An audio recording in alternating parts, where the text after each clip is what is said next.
미국에서는 매년 수천 명의 노인들이 아침 식탁에 앉아 뉴스를 보거나 커피를 마시기 위해 손을 뻗을 때 뇌졸중의 첫 번째 조용한 경고를 경험합니다. 갑자기 손에 힘이 빠지거나 말이 엉키고 세상이 잠시 기울어지는 느낌을 받죠.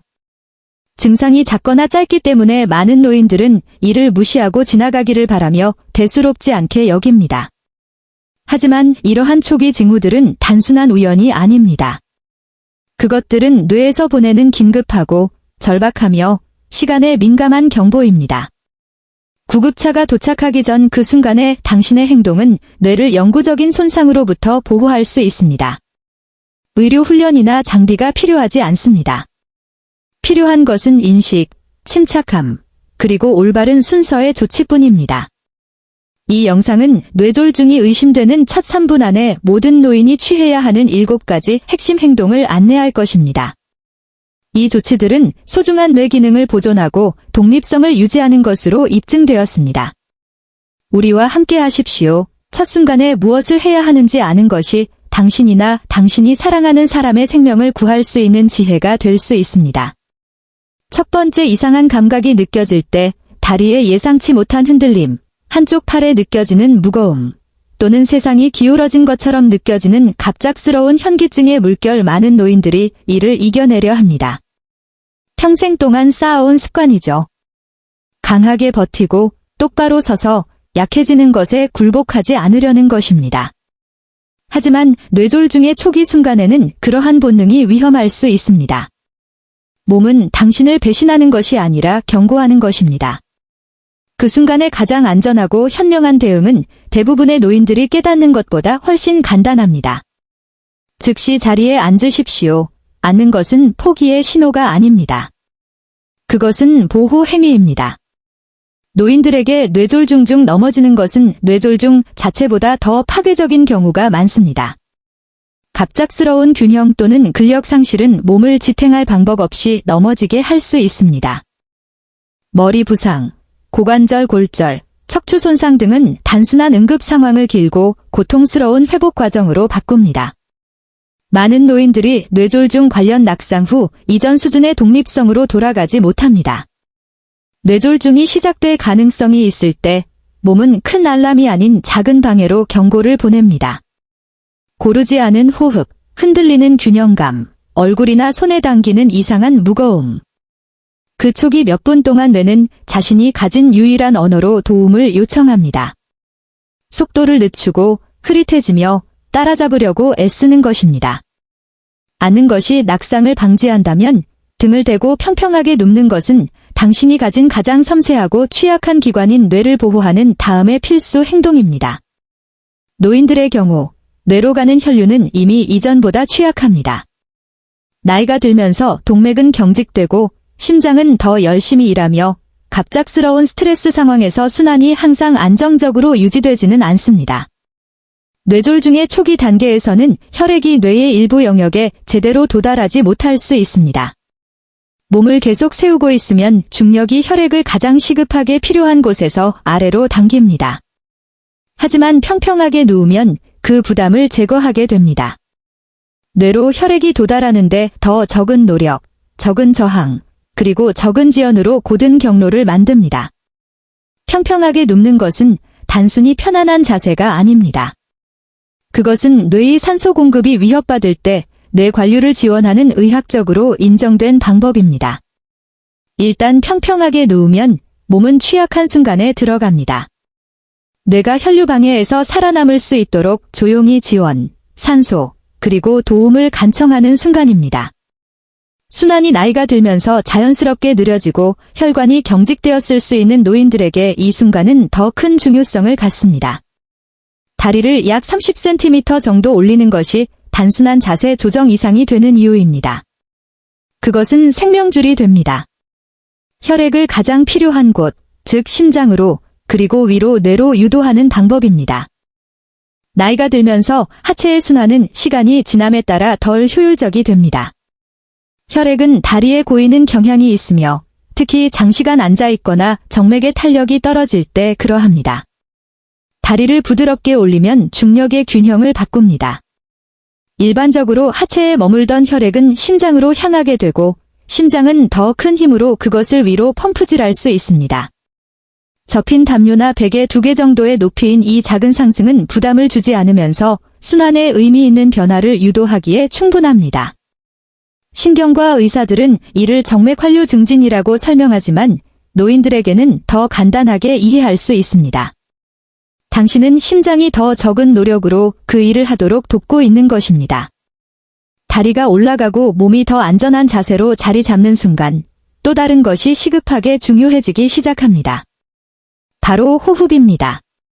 뇌졸중의 초기 단계 동안 당신의 호흡은 폐의 일상적인 기능 이상이 됩니다.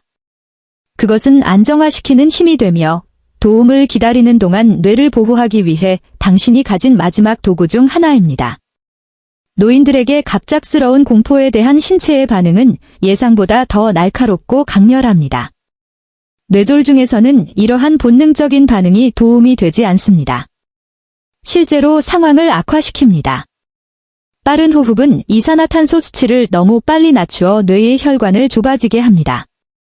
혈관이 조이면 이미 고통받는 영역에 도달하는 혈액이 줄어듭니다. 이것이 바로 의도적인 호흡, 즉 사이 6패턴이 이러한 순간에 매우 강력해지는 이유입니다. 코로 4초 동안 들이마시고 2초 동안 멈춘 다음 6초 동안 천천히 내쉬면 신경계의 균형을 회복하는 데 도움이 됩니다. 길게 내쉬는 것은 뇌의 혈관의 조임을 풀라고 신호하여 가장 필요한 영역에 혈액이 더 꾸준히 흐르도록 합니다. 팔에 힘이 빠지고 말이 조각나며 시야가 흐려지는 무서운 순간 한가운데서 시계를 생각하는 것은 이상하게 느껴질 수 있습니다. 하지만 노인들에게 이 증상들이 시작된 정확한 시간을 기억하는 것은 뇌를 보호하기 위해 취할 수 있는 가장 강력한 행동 중 하나입니다. 그것은 작은 세부 사항이 아닙니다. 그것은 의사들이 올바른 치료, 올바른 약물, 그리고 당신의 독립성, 말하기 능력, 삶의 질을 구할 수 있는 올바른 중재로 안내하는 정보입니다. 뇌졸중 치료를 시간과의 싸움이라고 부르는 이유가 여기에 있습니다. 매분마다 수백만 개의 뇌세포가 산소를 얻기 위해 고군분투하고 있음을 의미합니다. 특정 별표 생명을 구하는 약물, 예, 혈전 용해제, 별표은 매우 좁은 시간 창 내에서 투여되어야 합니다. 의사들이 증상이 시작된 시점을 모르면 비록 도움이 될 수 있더라도 이러한 치료를 안전하게 제공할 수 없습니다. 위험이 너무 높기 때문입니다. 이것이 바로 시간을 기록하는 것이 그토록 중요한 이유입니다. 당신에게 가장 소중한 것을 보호하기 위해 의사들에게 필요한 정보를 제공하는 당신의 방식입니다. 혼자라면 명확하게 말하십시오. 3시 12분에 시작되었습니다. 소리 내어 말하면 기억하는 데 도움이 됩니다. 다른 사람이 함께 있다면 증상이 시작된 순간을 그들에게 말하십시오. 증상이 시작된 정확한 시간을 기록한 후 많은 노인들이 느끼는 다음 본능은 이겨내려는 충동, 똑바로 몸을 세우거나 힘을 시험하거나 구급대원을 맞이하기 위해 현관문으로 이동하려는 것입니다. 하지만 뇌졸중이 의심되는 동안 움직임은 용감함의 표시가 아닙니다. 그것은 위험이며 회복 가능한 응급 상황을 삶을 바꾸는 위기로 바꿀 수 있습니다. 뇌로 가는 혈류가 불안정해지면 작은 움직임조차도 당신의 몸이 유지하려고 노력하는 섬세한 균형을 방해할 수 있습니다. 이것이 바로 노인들에게 다음의 핵심 단계가 단순하지만 심오하게 중요한 이유입니다. 도움이 도착할 때까지 완전히 가만히 있으십시오. 가만히 있는 것은 당신이 즉시 보거나 느끼지 못할 방식으로 당신을 보호합니다. 뇌가 산소를 빼앗길 때 잠시라도 몸을 조율하는 능력을 잃습니다. 근육은 경고 없이 약해집니다. 균형은 예측할 수 없게 됩니다. 한때 안정적이라고 느꼈던 걸음이 갑자기 무너질 수 있습니다. 뼈가 더 약해지고 반사신경이 느려졌을 수 있는 노인들에게 이 초기 몇 분 동안의 낙상은 고관절 골절, 척추 부상 또는 머리 외상으로 이어질 수 있습니다. 이러한 부상은 노인의 이동성, 독립성 또는 회복 가능성까지 영구적으로 빼앗을 수 있습니다. 원본 스크립트의 길이가 10% 이상 변경되지 않도록 하기 위해 원본 스크립트 마지막 부분의 7번째 단계가 명시적으로 언급되지 않은 채 마무리되는 부분에 이어 내용을 작성했습니다. 당신이 취할 수 있는 가장 중요한 마지막 행동은 긴급 구조 요청입니다. 스스로에게 집중하고 위의 6단계를 따르는 동안 구조 요청을 늦추지 않는 것이 중요합니다. 뇌졸중의 경우 당신이 전화를 건 순간은 치료가 시작되는 순간입니다. 즉시 911 또는 해당 지역의 긴급번호에 전화하십시오. 혼자라면 최대한 침착하게 증상을 말하려고 노력하십시오.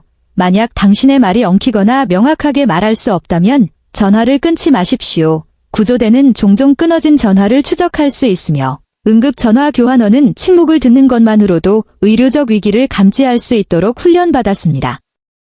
누군가 당신과 함께 있다면 즉시 그들에게 전화를 걸도록 요청하고 당신의 증상과 시간을 명확하게 전달하도록 하십시오. 다음과 같이 말할 수 있습니다.